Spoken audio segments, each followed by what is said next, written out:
Good morning and welcome to the Unitarian Universalist Church of Lancaster on this first official day of fall. It is a beautiful September day out there. We had the fall equinox yesterday, so we're officially in fall, and I'm glad to see all of you here today. Our call to worship this morning are words by Maria Mitchell, who was an astronomer, an early astronomer, and a woman astronomer, and so it makes it doubly special. These are her words. Small as is our whole system compared with the infinitude of creation. Brief as is our life compared with the cycles of time. We are so tethered to all by the beautiful dependencies of law that not only the sparrow's fall is felt to the uttermost bounds, but the vibrations set in motion by the words we utter reach through all space, and the tremor is felt through all time. Let us worship together. Our opening song is in the Teal hymnal. Find one somewhere near you. We're going to stand and sing number 1015, I Know I Can. Please rise as you are able, number 1015.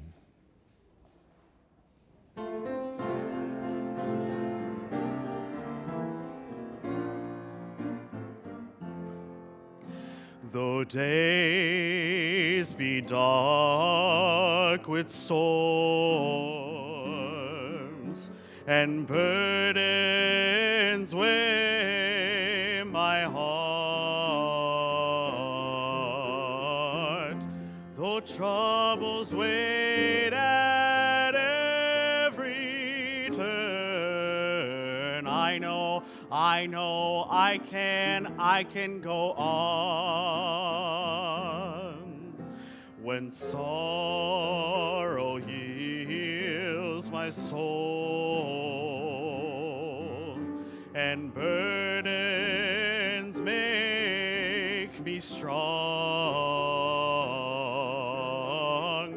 though troubles wait at every turn, I know I can go on.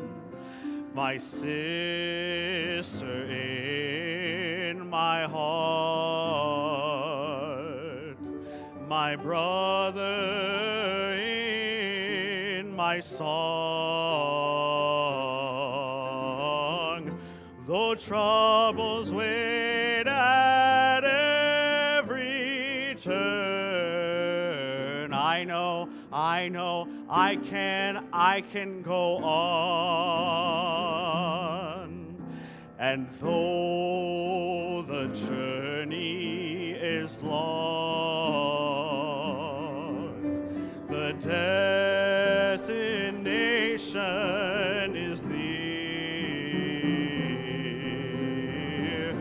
though troubles wait at every turn, I know I can go on. Last verse, give it everything you've got. Ready? So brothers, take my hand, and sisters, sing my song. When hope awaits at every turn, I know I can go on.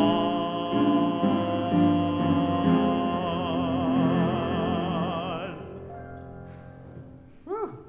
Please stay standing for the lighting of our chalice. In Unitarian Universalism, the chalice is our most central symbol. We light it at each of our services, knowing that for us it is a beacon of knowledge and of hope, a light of truth and of peace, of justice and of love.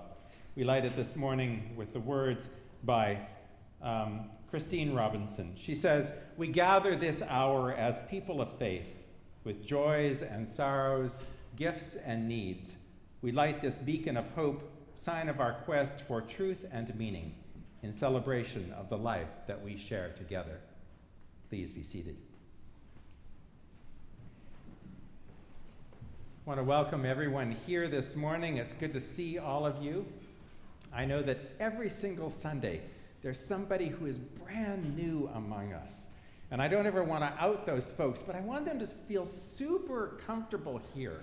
And so what that takes is me being friendly and all the rest of us being really friendly. So as you mingle before the service or after the service at coffee hour, if there's somebody that you don't know yet, just go up and say, hi, I don't know if we've met yet, and get to know them a little bit. Because it doesn't matter if you have been coming to this very sanctuary for decades, or it's the first time you walked through these doors. You are welcome here. There's a place for you here. This can be your religious home. So welcome to the Unitarian Universalist Church of Lancaster, and we are so glad that you have joined us this morning. Would you please join me in reading our responsive reading that you'll find in the back of your gray hymnal, number 567, entitled To Be of Use by Marge Piercy. I will read the regular font and you will read the italics. I want to be with people who submerge in the task, who go into the fields to harvest and work in a row and pass the bags along, who stand in the line and haul in their places, who are not parlor generals and field deserters, but move in a common rhythm when the food must come in or the fire be put out. The work of the world is common as mud. Botched, it smears the hands, crumbles to dust. But the thing worth welding well has a shape that satisfies, clean and evident. Greek amphoras for wine and oil, Hopi vases that held corn are put in museums, but you know they were made to be used. The pitcher cries for water to carry and a person for work that is real. Our reading today is by Ralph Waldo Emerson, a person well known to many of you. It's called A Person Will Worship Something. A person will worship something, have no doubt about that. We may think our tribute is paid in secret in the dark recesses of our hearts, but it will out. That which dominates our imagination and our thoughts will determine our lives and character. Therefore, it behooves us to be careful what we worship, for what we are worshiping, we are becoming.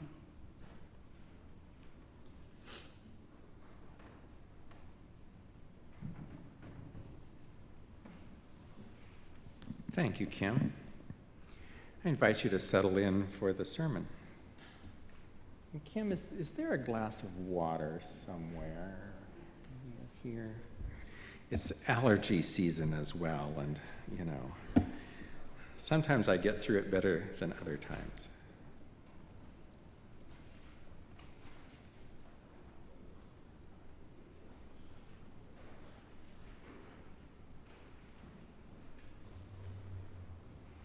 Last year, I visited Chichen Itza again.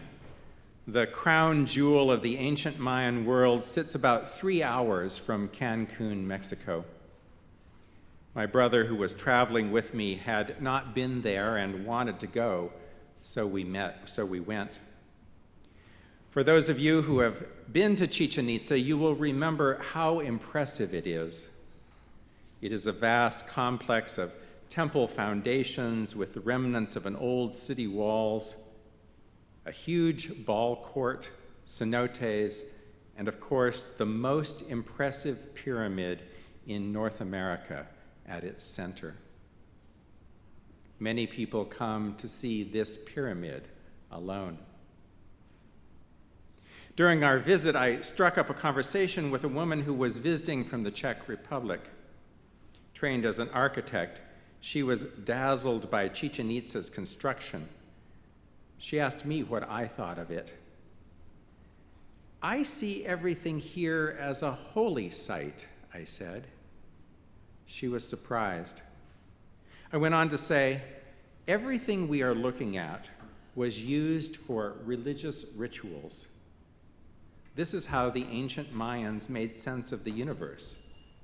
For me, this is a temple. It is a church. Thank you so much. I may need two, in fact. We'll see how it goes.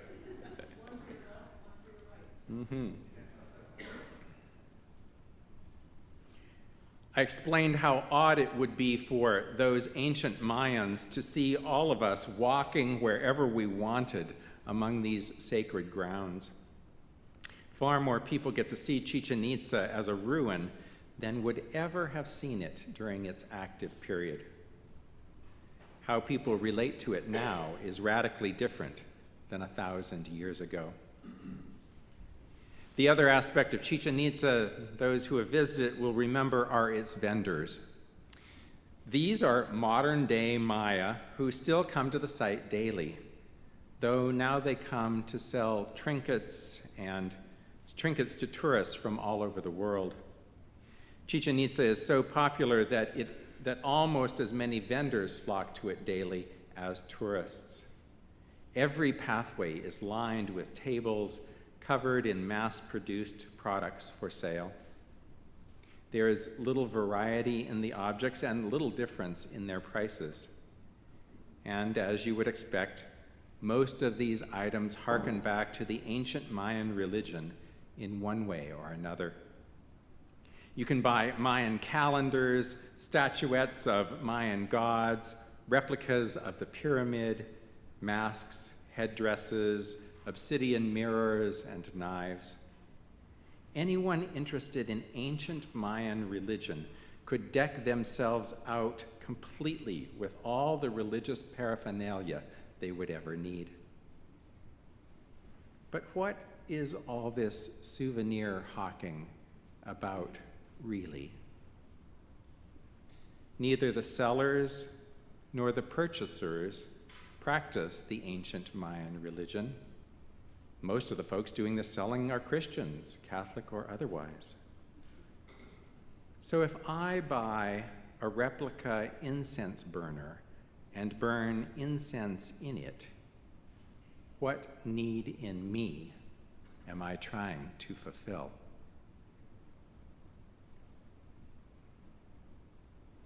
Most of us have purchased religious objects from other traditions to deepen our own spiritual lives. I will confess to having collected more than a few of these of my own.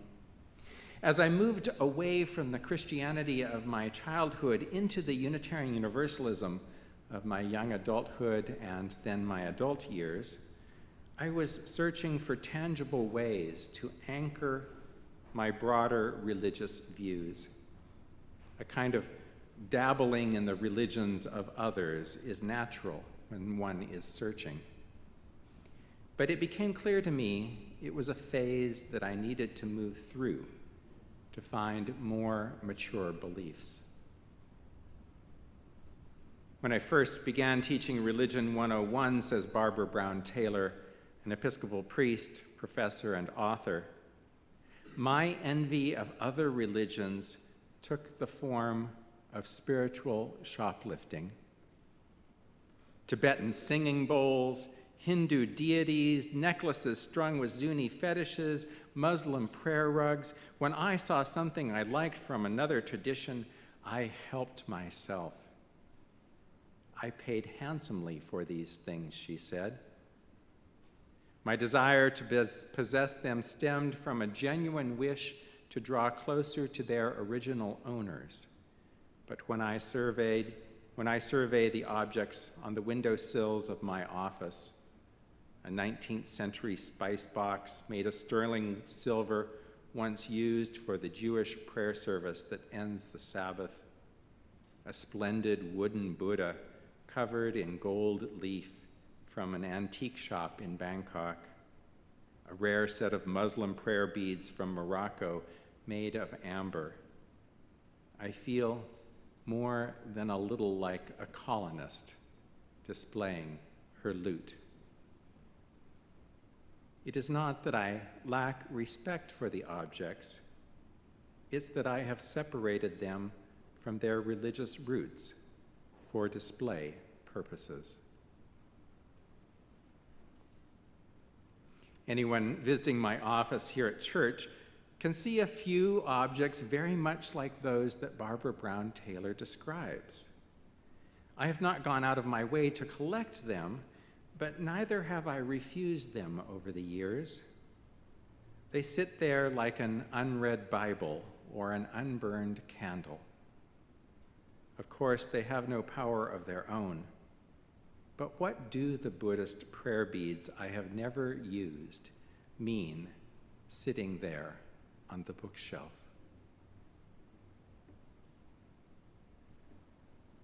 Sometimes we Unitarian Universalists fall into the trap of thinking other people's religions are more real or more complete than ours, better than ours. We see a meaningful ritual in another tradition, and we want to have it for ourselves. We see Sufis dancing in a circle, we hear the mourner's Kaddish, we smell incense from a Buddhist temple, we touch prayer beads, and a little bit of religious envy wells up in us. Forgetting that our own is just as good as anyone else's, we become just a little bit jealous of other people's religions.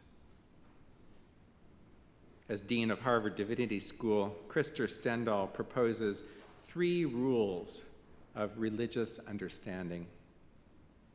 He says, when trying to understand another religion, you should ask the adherents of that religion, not its enemies. Number 2, don't compare your best with their worst. And number 3, leave room for holy envy. These rules are helpful, I think. They assume each religion has something to offer and is sincerely followed by its practitioners. In other words, learn from those who are part of that religion. Look for the good aspects in it, and leave room for holy envy. I find this 3rd part the most intriguing. Stendahl acknowledges the very human practice of envying our neighbors. There's a reason it made the Big Ten, you know. We naturally compare ourselves to others in religion and in all other aspects of life. So we should just admit that we are going to oversimplify aspects of other religions to the point that we want to adopt them without fully understanding them. The urge to spiritually shoplift is the urge to take something shiny and new without paying for it. The reason any of us can authentically practice our religion is because we have paid for it, often through trial and error, often with lots of laughter and not a few tears. We have stumbled around among the various options and found our way to Unitarian Universalism. Even if we were born and raised UU, we still have had to experiment a little bit. We know Unitarian Universalism is not perfect, but it is what fits us best. It is who we are now. And it is a wonderful way of being religious, wonderful enough to invite our friends and neighbors to, wonderful enough to teach to our children. Unitarian Universalism is so wonderful that it can even authentically incorporate other religions. A sincere UU can also be Christian or Jewish, Buddhist, Wiccan, pagan, or something else entirely. But the sincerity test still applies just as strongly. Unitarian Universalism is not interested in religious carpetbagging. we must each pay for our religious beliefs. They must be sincere. So what are the best aspects of Unitarian Universalism? What might other people envy in our practice? Whenever I meet with a coming-of-age group, I always tell them how lucky they are to grow up Unitarian Universalist. I tell them they are so lucky to belong to a religion that is not afraid to tell the truth.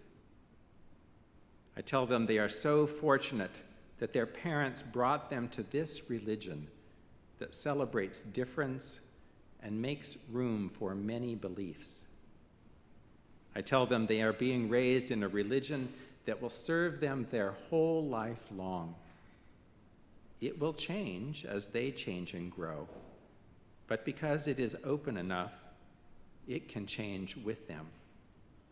I tell coming-of-age youth how much I wish I had been raised with a worldview as open and inclusive as Unitarian Universalism. For the truth is, we are a remarkable group of people gathered for worship on a Sunday morning. We know there's a wide variety of religious beliefs among us, right here, right today, your neighbor. But yet that does not divide us. We know that some of us believe in God and some of us don't, and that does not divide us. We know some of us believe in heaven and some of us don't, and that doesn't divide us. We know some people want more justice for the earth and some want more justice for people and some want a lot of both, and yet that doesn't divide us. We know that some of us have a lot of money and some of us don't have much money at all, and that doesn't divide us. We know that some of us have heteronormative families and some of us do not, and that does not divide us. We Unitarian Universalists know that we are quite different from one another, and yet that does not divide us. We are united in our affirmation that religion is good and necessary. Beliefs and actions are important. Fairness and equality must be strived for. Human dignity is essential. And the earth is our home and must be protected. I imagine someone from another religion might very well envy us this clarity. Although my fingers still get a little twitchy when I see a really nice Tibetan temple bell in a shop window at Mitt's Barbara Brown Taylor, I have learned that possessing an artifact is not the same as possessing the spiritual reality that it represents. The jewels of the world's religions have their own sovereignty. I may look, but I may not poach. She continues, surely this is what Christer Stendahl meant by his second rule. Don't compare your best to their worst. Instead, compare your best to their best, so that each becomes better in its own distinct way. Hear me well. Don't go home and throw away your Buddhas and your singing bowls. I know you've got them. Don't pack away your prayer beads or your prayer shawl. Don't hide your rosaries and your tarot cards. Just look at them differently. Understand the traditions from which they come and ask yourself, how am I authentically in relationship with this religious item? And then be easy on yourself. Be kind. We are all religious explorers walking a dimly lit path. We all need help along the way, and we all belong to a fine old religious tradition with beliefs and practices strong enough to last a lifetime. Take heart. Be the best Unitarian Universalist you can be, and I will try to do the same. So be it. Amen. We're now going to sing a song. It's an interesting song. You can turn to it in your gray hymnal as I talk here. It's number 145, As Tranquil Streams. This is the song that was chosen at the ceremony in 1961 when the Unitarians and the Universalists decided to join one another. And a little bit of background on the story will help you understand it better. The Unitarians and the Universalists were both historically liberal Christian denominations, but by 1961, the Unitarians had shed most of that Christianity, but the Universalists had not. And so coming into the partner was a much more Christian part of our denomination, joining a much more humanist part of our denomination. The truth was the Universalists were dwindling, but they had a lot of money. And so that made them a very attractive partner to the Unitarians, who needed a little bit more money and had more people. And so this coming together was an unusual pairing of two religions that were somewhat distinct by that point. The selling factor for the Universalists was that if they joined the Unitarians, their name would get to live on in our name. We would no longer be just Unitarians, we would be Unitarian Universalists. And that has happened, and I think that they're, in an interesting way, their contribution to us has made us a more open-hearted, more religiously open denomination than we would have been without. But we're going to stand and sing this song and know that this was sung at that worship service where those two parts of our family, our religious family, decided to get married and walk forward into their future together. Let us stand and sing number 145, As Tranquil Streams.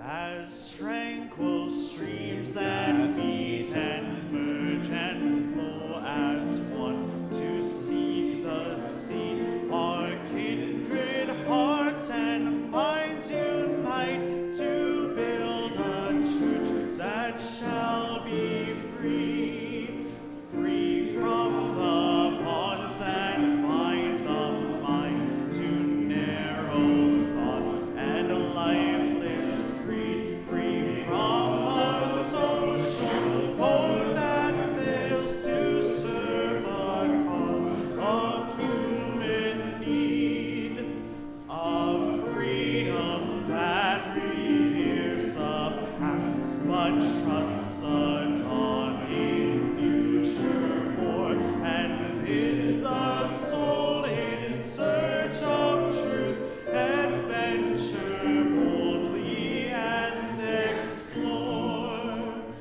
Prophetic church, the future waits your liberating ministry. Go forward in the power of love, proclaim the truth that makes us free.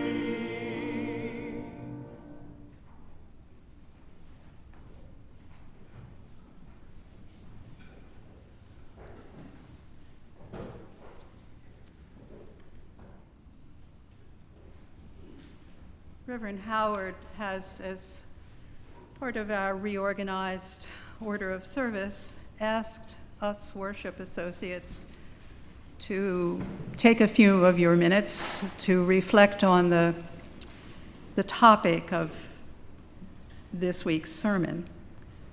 And while I hadn't read the sermon and didn't know exactly where it was going to go, I tried to keep with the idea of spiritual shoplifting, although he did a much finer job then.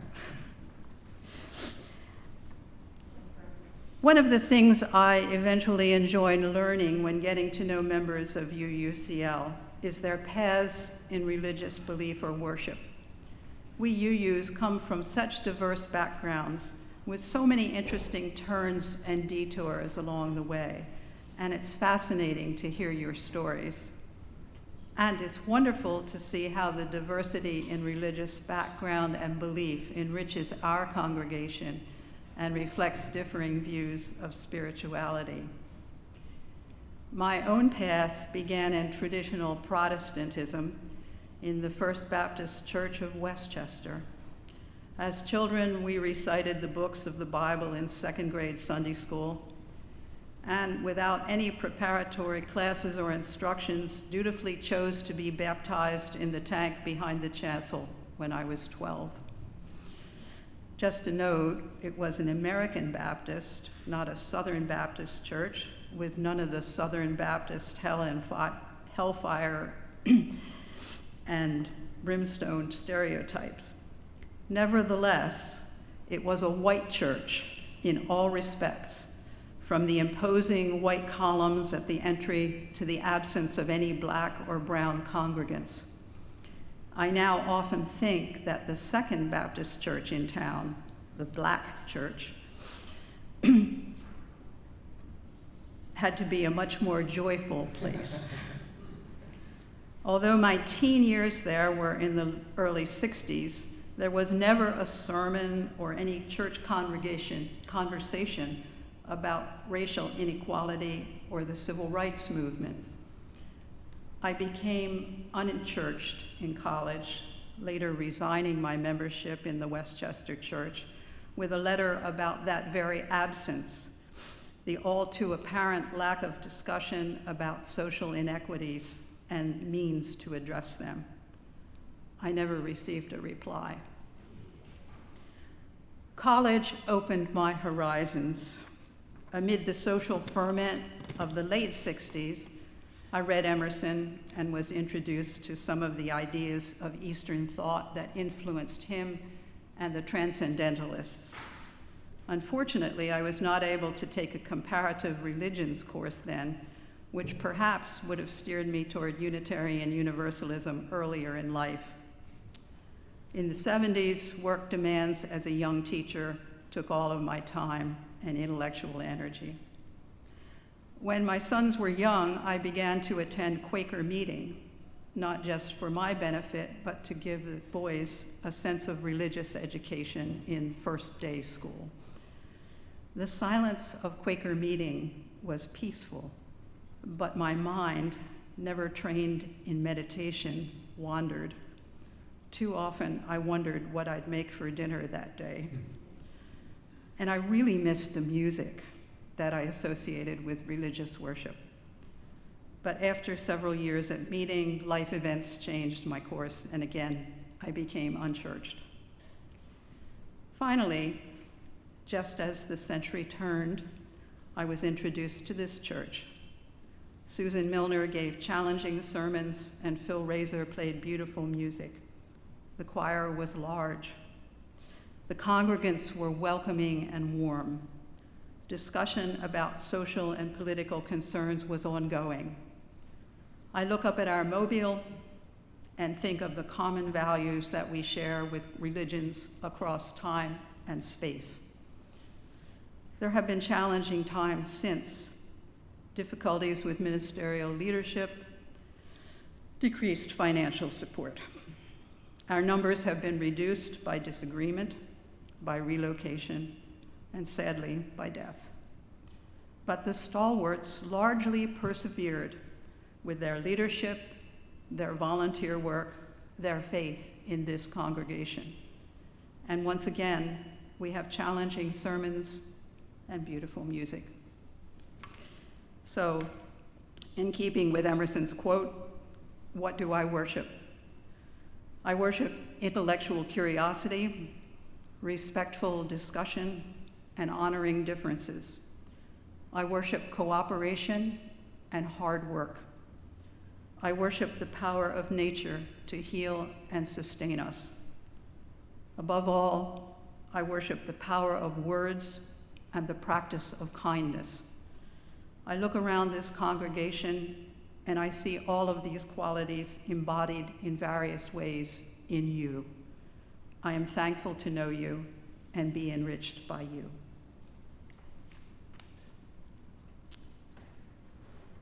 At this point, we, every Sunday, collect an offering for the sustaining work of this church, and our practice has been to share half of the plate that's been collected with a worthy organization outside the church.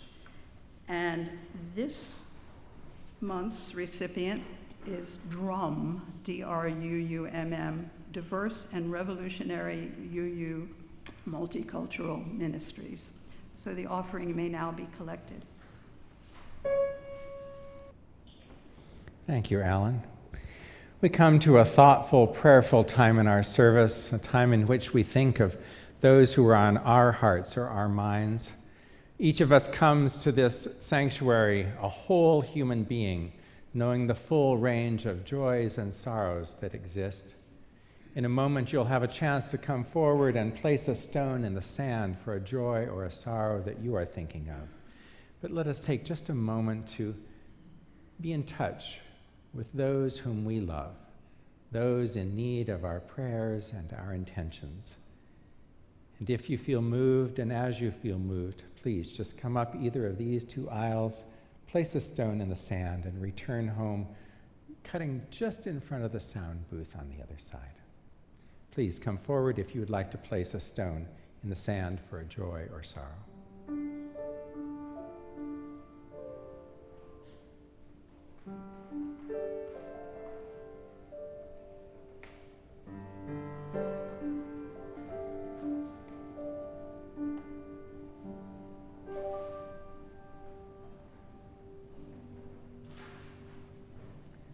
Let us now take a few moments of silence with this gathered congregation, and then I will offer a prayer.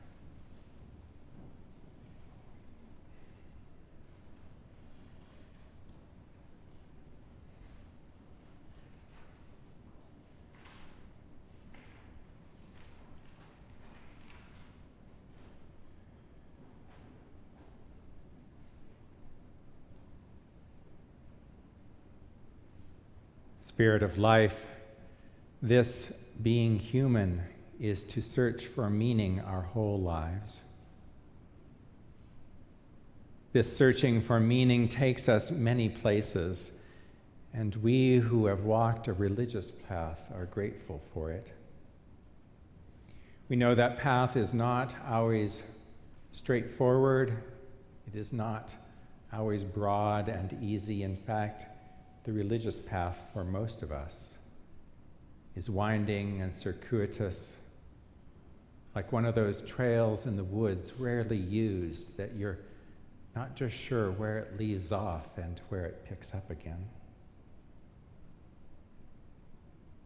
Many of us in this room who have been searching have gone down the wrong path, have wound up in box canyons, or worse, have wound up in places that hurt us emotionally, psychologically, even physically, and certainly spiritually.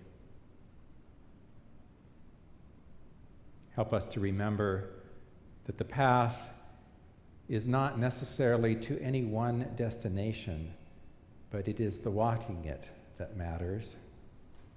It's the trying again, it's the forgiving ourselves and others, it's the continual seeking, it's the letting go of the things that don't work anymore, it's the hope that fills our hearts by some new thing that seems to be promising.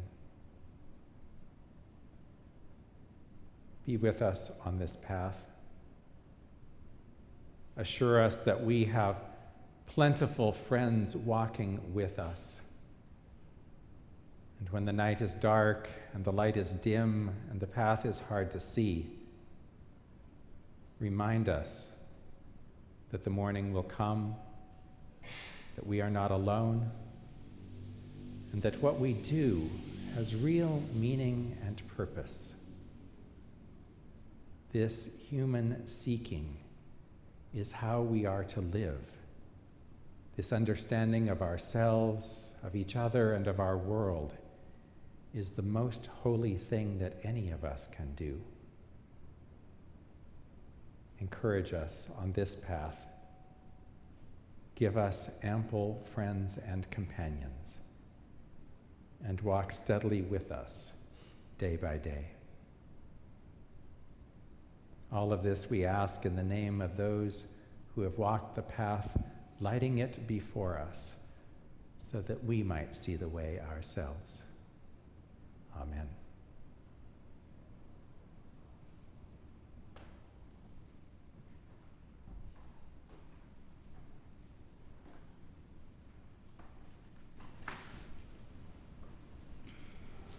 Would you please join me in saying our affirmation of faith, which, if you're not familiar with it, you'll find in the inside front cover of your gray hymnal. Love is the spirit of this church, and service is its gift. This is our great covenant, to dwell together in peace, to seek the truth in love, and to help one another. El amor es el espíritu de esta iglesia, y el servicio es su ofrenda. Este es nuestro gran pacto, el convivir unidos en paz, el buscar la verdad en amor, y ayudarnos unos a los otros. I have only one significant announcement this morning. You may have seen this in Thursday's Love Notes, but I want to repeat the invitation to the potluck happening next Sunday, September 29th at Coffee Hour, officially called the Potluck Lunch Launch.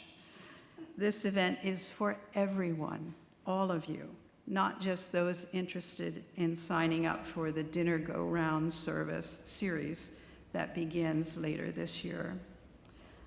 Dependent on the letters of your last name, you're asked to bring a particular dish, a salad or a side or a dessert. And for questions, you could ask Jean Herreiser or Lisa or Sarah Balello for more information. And I see that Lisa and Sarah are in the back of the church, or at least Sarah is. So she will handle any of your questions. All right, we are now going to sing our closing song.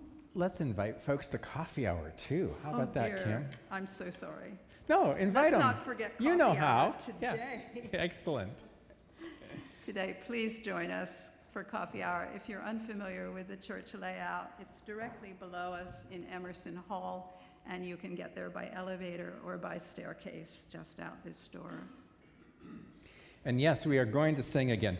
There's a lot of stuff in this room, so let's bring the energy up here.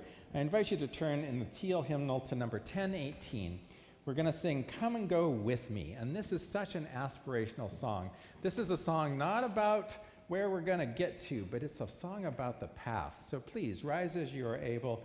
We'll sing number 1018. Come and go with me.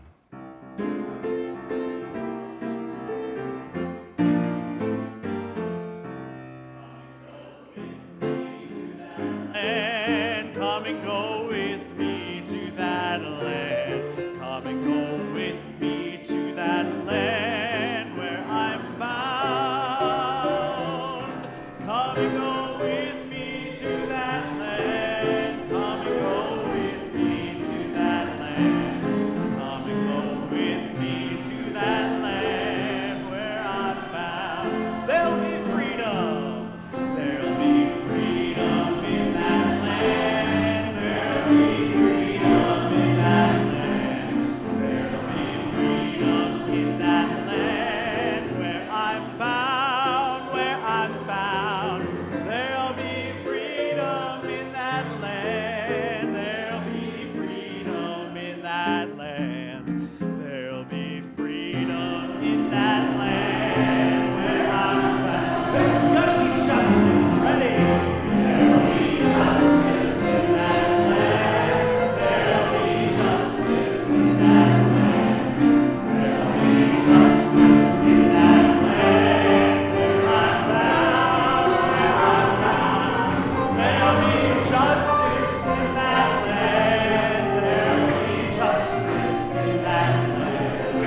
go with me to that land. We are all on the same path together.